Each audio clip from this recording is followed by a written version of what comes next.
Parcel এসেছে, কি parcel দেখব। তো আমি ফেসবুকে সবাই দেখেছিল যে জ্ঞানগঙ্গা বইটি ফ্রিতে ডেলিভার করা হচ্ছে, তো আমিও অর্ডার করলাম। এই 3 মাসের মাথায় বইটি হাতে পেলাম। চলো বইটি খুলে দেখা যাক।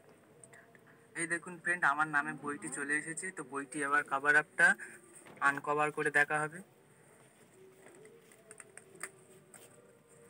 বইটি কেটে নিচ্ছি দড়িগুলো।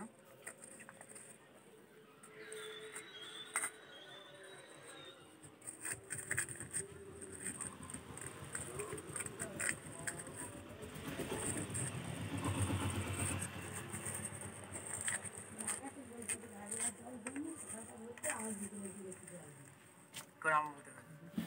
তো বইটি ফাইনাল লুক দেখুন, বইটি এমন দেখতে। তো এখানে আর বইটি যাতে ভিজে না যায় দেখুন, কাগজের ভিতরে প্লাস্টিকের কভার আপ করা ছিল। তো আমি জ্ঞানগঙ্গা টিমকে থ্যাংক ইউ জানাই। ভিডিওটি ভালো লাগলে লাইক কমেন্ট শেয়ার করবেন।